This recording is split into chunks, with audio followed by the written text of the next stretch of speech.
Bonjour tout le monde, je m'appelle Jessica Brazo et je vous présente ma collègue dans Ça va maman, Laurie Zéphir, Allô? psychologue spécialisée en santé mentale maternelle, périnatalité et attachement par enfant. J'aime tellement ça, dire ton titre. Je te présente. Même moi, des fois, je suis perdue un peu. Là, qu'est-ce que je fais déjà? Donc moi, je suis tout simplement maman. Non, c'est pas vrai. Je suis journaliste aussi, mais maman, ça prend une grosse partie de ma vie, évidemment. Aujourd'hui, on voulait vous parler de charge mentale. La charge Oui, mentale, l'effet sur le couple. Tu sais, ça peut être très aidant d'être en couple sur la charge mentale parce qu'on se divise, oui, on se divise les tâches, mais ça peut être aussi alourdissant. Donc, c'est pour le couple, en fait, cette charge oui. mentale-là, quand elle n'est pas exprimée. Exactement, parce que la charge mentale, des fois, je vais le voir dans mon bureau avec les couples, c'est pas d'aller acheter les couches à l'épicerie, puis c'est pas d'aller acheter le manteau d'hiver nécessairement, c'est toute la charge de l'organisation. Tout ce que, et de façon stéréotypée, c'est beaucoup qu'est-ce que la maman va penser. OK, ben là, si on doit acheter les vêtements d'hiver, ça veut dire que je vais aller regarder c'est quoi qu'il nous reste. Il faut qu'on aille tester un peu les choses sur notre enfant. Et souvent, on n'arrive pas à voir que dans les dynamiques de couple, ben, il peut y avoir beaucoup de déception, de découragement, de voir je m'attendais à être en Hmm. équipe avec mon partenaire ou ma partenaire aussi. Puis j'ai l'impression que pour toute cette organisation-là familiale, au contraire, ben, il y en a moins de connexion, on se retrouve moins, il n'y a pas de communication et la charge mentale, il faut qu'on la fasse exister. Des fois, l'autre partenaire n'est pas au courant de à quel point tu penses à beaucoup de choses pour ne serait-ce que les repas. Là, tu es en train de faire la liste de tout ce qui nous manque, tu as été regardé dans garde-manger, tout ce qu'on avait encore, mais ça, cette partie-là, il faut qu'on la fasse exister. Oui, parce que justement, on le voit beaucoup sur le groupe de discussion privée de Ça va maman, à quel point il y a des mamans qui disent ben, on fait une bonne équipe, on se partage les tâches, le tout doux, mais pourquoi ma charge mentale est encore si élevée? Tu sais, parce que donc, Oui. c'est à moi que revient la tâche de tout réfléchir. Puis c'est pas juste la réflexion par rapport à l'épicerie. Tu sais, ce que j'avais aimé que tu nous avais partagé, parce qu'on a fait un atelier sur la charge mentale qui dure 4 heures, parce que c'est pas facile de s'en défaire de la charge mentale. Puis ce que j'avais aimé que tu disais, c'est que c'est pas seulement les tâches, mais il y a aussi une charge Non. mentale émotionnelle. Et de Oui. réfléchir à, OK, mon enfant va vivre telle chose, comment je fais pour le préparer, comment je fais pour... C'est tout ça qui s'ajoute sur notre charge mentale.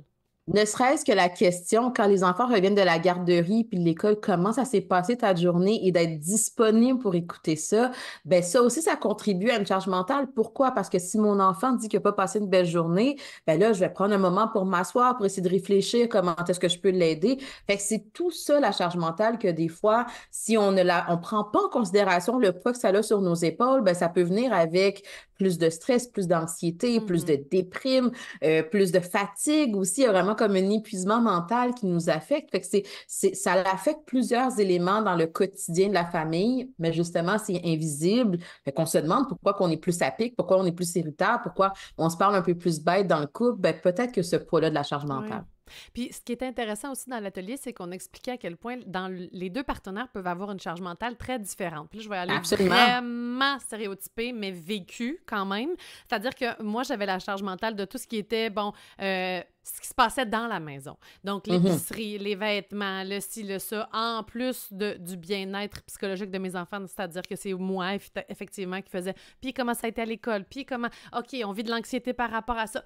Et le papa de mes enfants, lui, c'était tout ce qu'il y avait par rapport à l'extérieur de la maison. C'est lui qui s'en occupait. Donc, tu sais, le terrain, regarder pour la clôture, il faut Rendez-vous au appeler le garage. rendez-vous au garage pour les pneus. Je sais là que c'est stéréotypé, puis, mais malheureusement, c'était quand même ça. Mais lui, me l'exprimait pas nécessairement.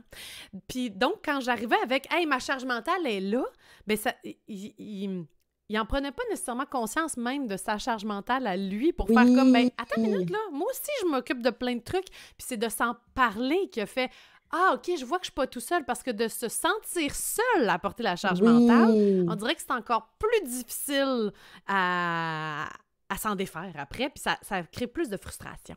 Absolument. Puis des fois, tu sais, à travers notre petite vidéo d'aujourd'hui, on voulait vous présenter justement toute l'idée de s'asseoir comme couple. Parce que comme tu dis, ben, si on s'en parle pas, on n'est même pas au courant de peut-être qu'on vit un peu le même défi, un peu justement le même épuisement, mais vu qu'on ne s'en parle pas, je vis de la frustration envers toi, puis peut-être que toi, tu as l'impression que je reconnais pas non plus tes efforts. Mais si on s'assoit ensemble, puis c'est vrai que des fois, ça a l'air plate là, de s'asseoir comme couple, de se dire, le vendredi soir, au lieu de prendre, tu sais, de sortir une bonne bouteille de vin, puis de juste être dans le party, on va s'asseoir pour regarder ça, mais c'est important de le faire. Ça nous permet de définir nos priorités. Ça Ouais. définit, OK, ben voici quelle est la partie que je peux te donner à toi, la partie que je peux prendre à moi. Puis des fois, on a besoin que ce soit visuel, on a besoin vraiment de l'écrire. Qu'est-ce que je devrais faire? Qu'est-ce que je souhaite faire? Qu'est-ce que je veux faire pour vraiment être capable de départager un peu plus toute cette Ouais. charge-là, mais ensemble. Alors, on voulait vous présenter un petit exercice que vous allez voir à l'arrière ici.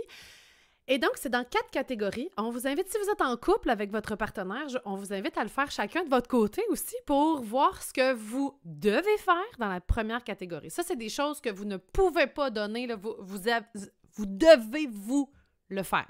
Ensuite, ce que vous devriez faire, donc ce qu'on souhaite, tu sais, ce qu'on se dit qu'on devrait piquer dans notre cours. Tu sais. Oui, puis le devrait faire, des fois, il va avoir aussi le caractère du temps. C'est-à-dire que des fois, Ouais. peut-être que je me dis, hey, je devrais faire, je sais pas moi, mon panier de lavage, mais en même temps, ça peut aussi attendre une semaine. Des Ouais. fois, je vais voir ça dans les dynamiques de couple, là, j'ai l'impression que c'est un doigt, là. C'est vraiment un devoir pour maintenant, mais quand on en parle, on réalise que non, c'est vrai que ça peut attendre. C'est peut-être moi qui se mets cette pression-là que tout soit fait aujourd'hui, par Mhm. exemple. Ce que je pourrais faire, ça, c'est dans Ouais! la colonne là, de hey, je pourrais faire ça, tu sais, je pourrais en ajouter. Je suis sûre que vous êtes bonne Oui. là-dedans. Je pourrais en ajouter dans ma cour. Et ce que je souhaiterais faire, puis là, l'idée, là, c'est de prendre toute votre to-do list de tous les jours, que ce soit tâche ou émotive, puis de la classer. Vous allez voir que dans ce que je dois faire, absolument, puis que ça, c'est juste moi qui peux le faire, il y en a moins qu'on pense. On peut les Oui, classer ailleurs aussi. puis si on réalise qu'il n'y a pas beaucoup de flexibilité, j'ai vraiment l'impression, je sais pas, moi je suis une maman monoparentale, puis honnêtement, les doigts, là, si c'est pas moi, il n'y a personne d'autre qui les fait, ben peut-être que c'est mon signal aussi que j'ai besoin d'un réseau, j'ai peut-être besoin d'aller chercher des gens de mon entourage, même si ça me dérange de demander de l'aide, peut-être que j'ai besoin d'aller regarder les ressources communautaires, regarder s'il y a de l'aide au niveau de l'école, de mes enfants, par exemple, pour être capable de se dire, ben peut-être que sur mes épaules, qu'est-ce que je me demande en ce moment, si c'est Mm. impossible, parce qu'il faudrait avoir un peu de malléabilité entre les devraient, les pourraient, les je souhaiterais. On veut essayer d'avoir un peu plus de flexibilité entre tout ça. Donc, bon exercice. On vous invite à essayer de le faire et d'aller voir après ça sur savamaman.com si ça vous tente, parce que nous avons un atelier pour se sortir de la charge mentale où on va aborder les questions que vous avez peut-être vous aussi, parce que ça a été enregistré en direct devant d'autres mamans avec. On est vraiment parti de leurs questions, puis comment faire pour vraiment s'en décharger. Alors, on vous invite savamaman.com. Merci tout le monde. Merci.